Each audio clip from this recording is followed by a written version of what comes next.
Bom, pessoal, desculpe a interrupção, são males desse trabalho, né? À distância, vocês viram que o telefone tocou, eu tive que interromper a aula. Bom, mas eu estava dizendo que os imigrantistas, além, né, desse desejo do embranquecimento, assim como os assimilacionistas e também com os abolicionistas, havia, né, uma pressão muito importante dos acontecimentos marcados em diferentes países, né, no Haiti e também nos Estados Unidos e também internamente no Brasil, sobretudo na Bahia, um medo das insurreições, né? No caso do Haiti, o próprio processo de independência. No caso dos Estados Unidos, a Guerra Civil. E no caso do Brasil, as insurreições baianas.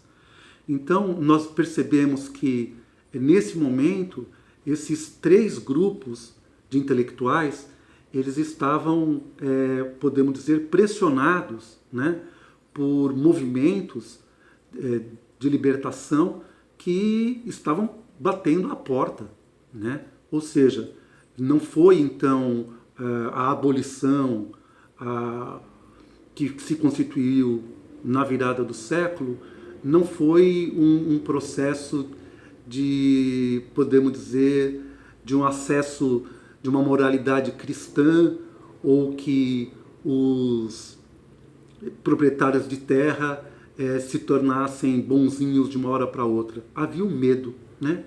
O medo que inclusive é a hipótese, né, inicial do trabalho da autora, né? Ou seja, o que pressionou sobremaneira esses processos que culminaram na abolição da escravatura foi o medo da insurreição negra e também as pressões políticas, né, que vinham sobretudo da Inglaterra por meio do fechamento do tráfico dos escravos e a necessidade, então, de reinventar, né, os processos da construção da civilização brasileira, tendo em vista a necessidade da manutenção do desenvolvimento econômico, sobretudo. Bem, tem uma outra passagem também que eu acho emblemática com relação à posição dos imigrantistas, que é a seguinte, na página 62. Em decorrência, ou melhor, ao assumirem a ideia da inferioridade racial de grande parte da população brasileira, esses autores, os imigrantistas, inclinaram-se a tratar da transição para o trabalho livre quase que exclusivamente do ângulo do imigrante, já que consideravam negros e mestiços incapazes de interiorizar sentimentos civilizados, sem que antes as virtudes étnicas dos trabalhadores brancos os impregnassem, quer por seu exemplo moralizador, quer pelos cruzamentos interraciais, né?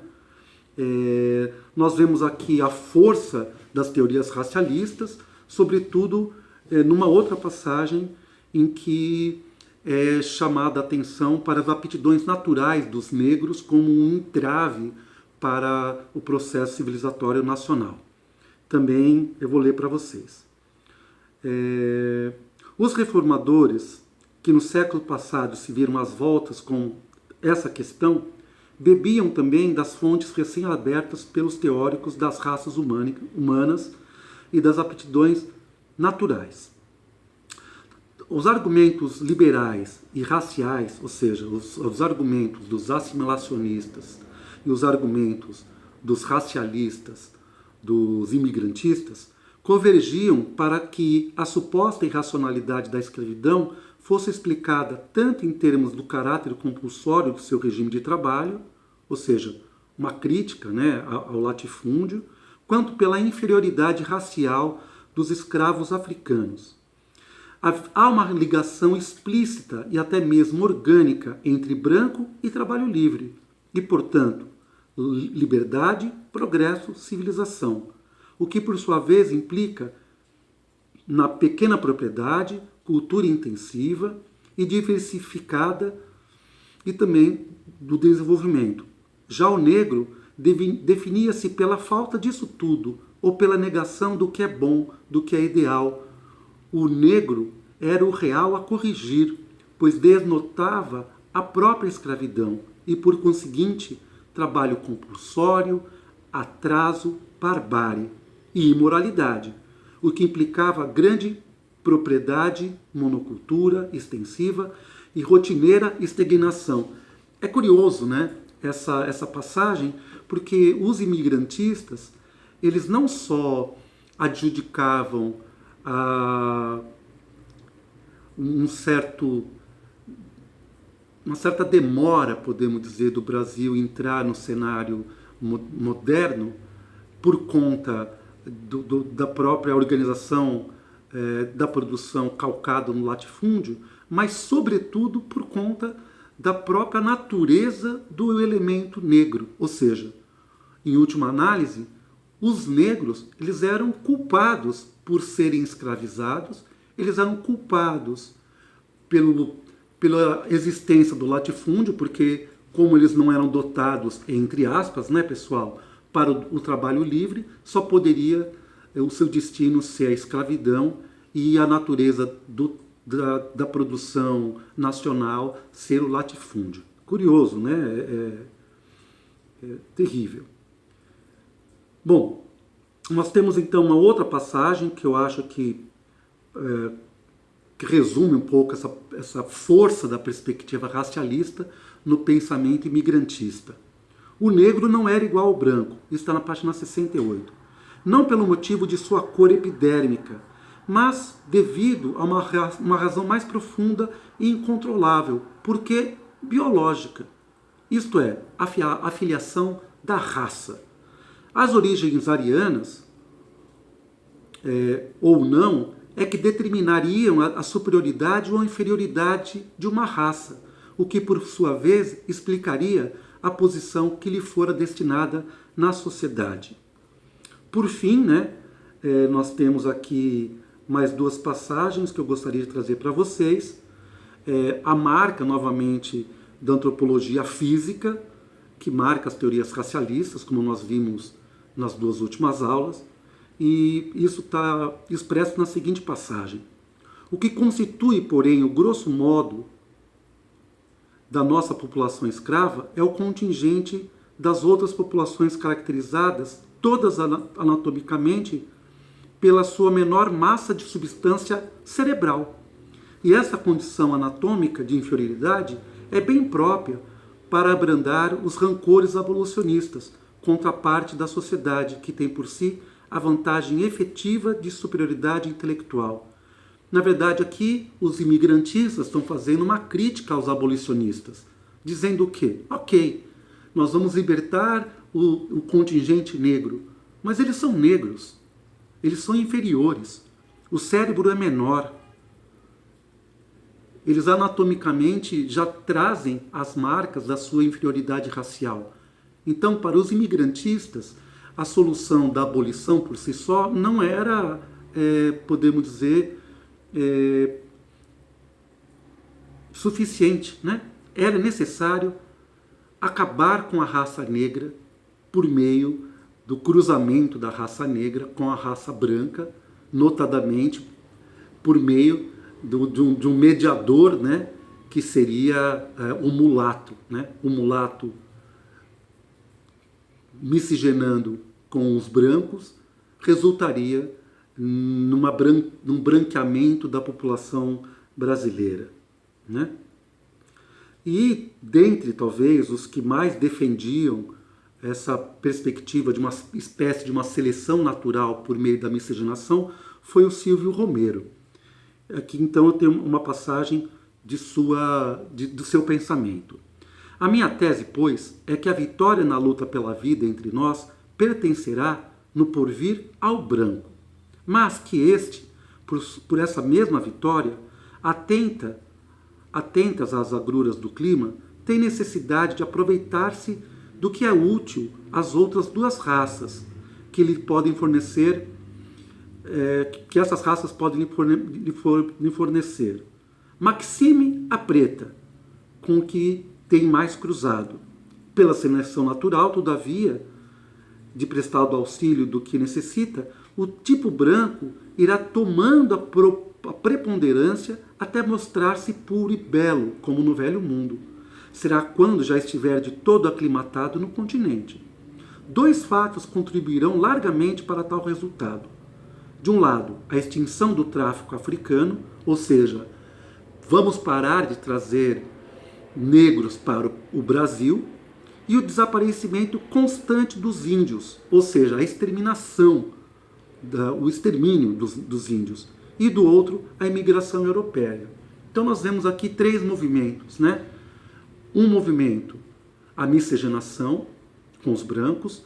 Um segundo movimento, a necessidade de se travar o tráfico de negros para o Brasil. E um terceiro movimento, a própria eliminação do contingente indígena do cenário nacional. E aqui nós temos uma fala interessante, né, sobre o lugar do mestiço, né, nessa racionalidade. O cruzamento do africano, muito comum com os portugueses no Brasil, produz o chamado cabra, ou mulato, que em 5 gerações, cruzando-se por sua vez com o branco, se transforma neste. Os mestiços, no seu turno, na falta dos parceiros ideais que embranqueceriam e, por conseguinte, elevariam mentalmente seus descendentes, teriam de cruzar-se com negros, rebaixando-se outra vez sua ínfima origem racial. Em conclusão, mesmo que o país alcançasse algum processo material, sem os brancos e embranquecidos, ele se ressentiria da falta dos avanços morais e intelectuais. Então, mais uma vez, né, a crítica aos abolicionistas.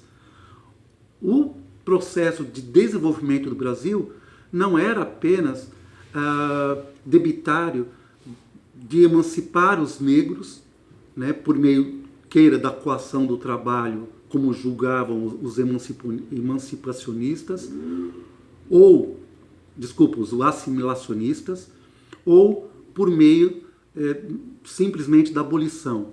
Era necessário acabar com o contingente negro, porque, na ausência do branco, o mulato iria voltar a se miscigenar com o negro, perpetuando essa chaga, né, que acometia a nação brasileira.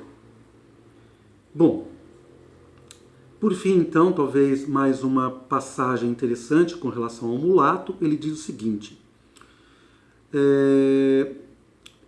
ele está falando aqui no caso do pensamento do Luiz Conte. Ele diz o seguinte: o negro era preguiçoso e o negro era tido como infantil, o que, mais uma vez, mostrava sua inferioridade racial. Com relação aos mulatos, o autor atribuía-lhe uma conformação cerebral e capacidade intelectual superiores ao dos negros. Era frequente que ele continuasse apático e preguiçoso, mas muitas vezes ele sabia trabalhar e lutar a ponto de conquistar importantes postos na sociedade, como grandes proprietários, engenheiros, médicos, oradores e políticos. Contudo, Couto considerava que a capacidade do mulato tinha limites, uma vez que tanto os negros como os mestiços eram aptos apenas para preencher certas funções distribuidoras ou de relação, conforme atestava o filósofo e sociólogo evolucionista inglês Herbert Spencer. Eles permanecem inábeis para as funções mais importantes, para as funções de produção que exigem um trabalho seguido e regular. Então, o que nós podemos ver nessa passagem? Se era necessário acabar com o contingente populacional negro, também os mulatos tinham limites, ou seja, era necessário a defesa da miscigenação paulatina com os brancos para que em 5 gerações o Brasil pudesse acabar, né, com a população negra por meio da atração dos imigrantes. Então, em síntese, né, podemos dizer, e isso está na página 86, que para os assimilacionistas havia a possibilidade de transformar os escravos em assalariados. Já para os imigrantistas, que diziam respeito sobretudo à carência de uma nacionalidade, só poderiam ser satisfeitas essa nacionalidade, essa construção dessa nação homogênea, com o concurso de membros de raças superiores. Tratava-se, então, não só de trazer imigrantes das raças superiores, como também de possibilitar a sua fixação no país como pequenos proprietários livres. E à medida que se estabelecesse esta rede de pequenos agricultores europeus, os nacionais seriam gradualmente evoluídos, moralizariam seus costumes e adquiririam hábitos de trabalho. É impressionante, né, nós vermos que, ainda que haja distinções entre essas diferentes posições, a influência, né, a permanência, a grande força que as teorias raciais ocuparam, né, no cenário brasileiro. E é claro que nos Estados Unidos não foi diferente.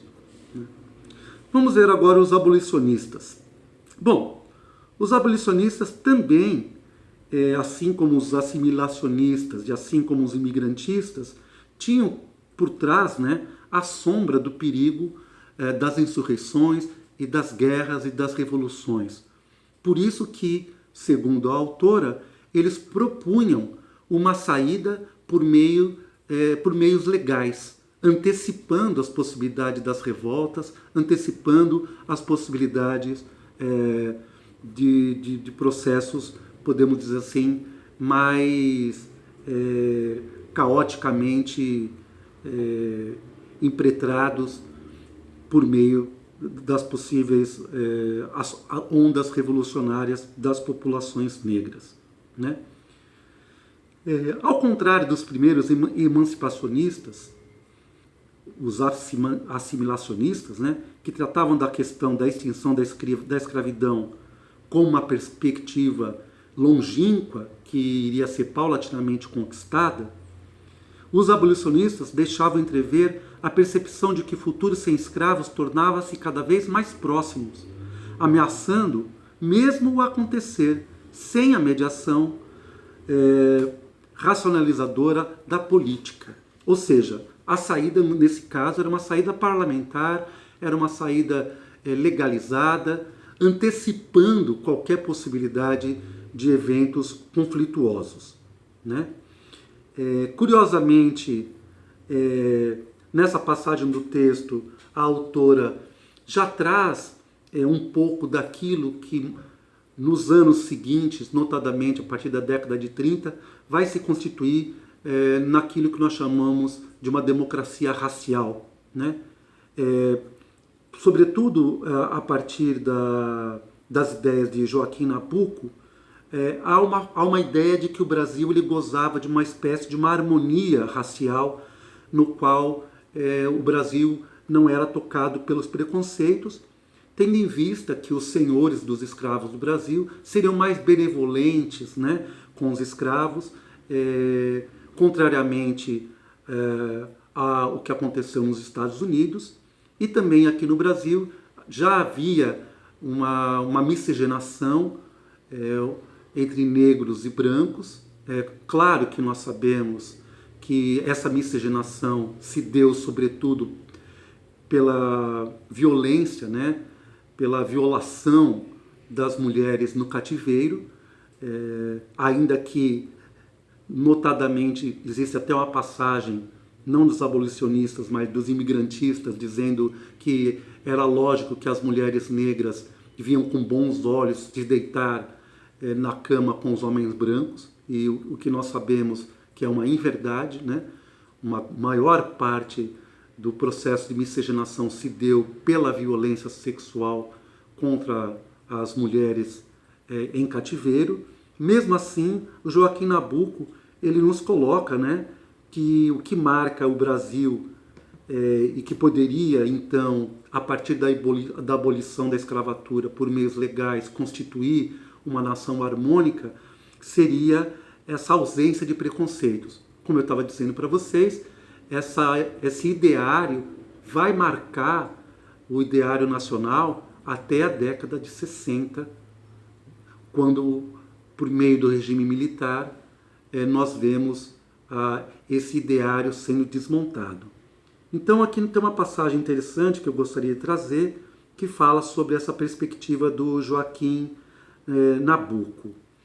Ele fala o seguinte: a escravidão, por felicidade nossa, não azedou nunca a alma do escravo contra o senhor, falando coletivamente, nem criou entre as duas raças o ódio recíproco, que existe naturalmente entre opressores e oprimidos. Por esse motivo, o contato entre elas foi sempre isento de asperezas fora da escravidão, e o homem de cor achou todas as avenidas abertas diante de si. É uma inverdade, né? Nós sabemos que até hoje os negros não encontram avenidas abertas diante de si, né? De todo modo, né, ele coloca que essa ausência dos problemas raciais estava também assentado na certa admiração que os negros naturalmente teriam com relação aos brancos dominadores, né? Tem até uma passagem aqui que é do José do Patrocínio, que fala sobre essa índole natural africana. Então eu vou ler para vocês. O africano é naturalmente venerador e por isso submete-se. Não é o medo, nem o interesse que o mantém na escravidão. É o amor para com seus senhores, que ele reputam aos seus superiores. A submissão do africano é análoga à submissão do soldado ao general. Repetimos, é fruto da veneração, não do interesse. É incrível, né? Muito criativos, né? Mas é claro que eu estou fazendo uma brincadeira. Essa admiração dos escravos pelos senhores é mais uma vez uma expressão das teorias racialistas, mostrando que, afinal de contas, deveria ser um processo natural os escravos, os povos subjugados, serem atraídos pelos povos ditos civilizados, já que naturalmente os veriam como superiores. Por fim, a autora nos coloca uma síntese também das ideias abolicionistas. A denúncia da escravidão como um regime de trabalho que degradava senhores e escravos, por um lado, e a ênfase na suposta ausência de preconceito e ódios raciais entre negros e brancos, por outro, obedeciam os objetivos propagandísticos bem precisos: lutar pela abolição e, ao mesmo tempo, acalmar os ânimos de uns e outros, assegurando, com a impossibilidade de uma reformulação pacífica das relações de trabalho e a preservação do poder do grande proprietário. Ou seja, a autora nos coloca, né, que esses objetivos propagandísticos do grupo abolicionista mantinha, de certa forma, ainda que houvesse a abolição, a manutenção das relações de trabalho e a preservação do poder dos grandes proprietários de terras. Bom, pessoal, é claro que, uma vez que eu tenha passado para vocês o livro como um todo, é muito interessante, né, à medida do possível, vocês avançarem nas leituras, porque a autora vai trazer outros elementos, né, sobretudo, um elemento muito importante, trazer a história da resistência dos negros frente à abolição, as lutas pela liberdade, as insurreições, os processos de independência também em outros países, que, podemos dizer, assombraram as elites pensantes nacional, né? E cada grupo, então, tentando resolver, de acordo com seus diferentes pressupostos, esse problema da ameaça da onda negra que pairava sobre o país. Por isso o nome do livro, né? Onda Negra, Medo Branco. Ou seja, o processo de abolição não foi um favor da Santíssima cristandade europeia expressas pela princesa Isabel ou pelo coração devoto, bondoso, benevolente dos abolicionistas. Não, os caras estavam com medo, né? Porque os negros estavam vindo para cima.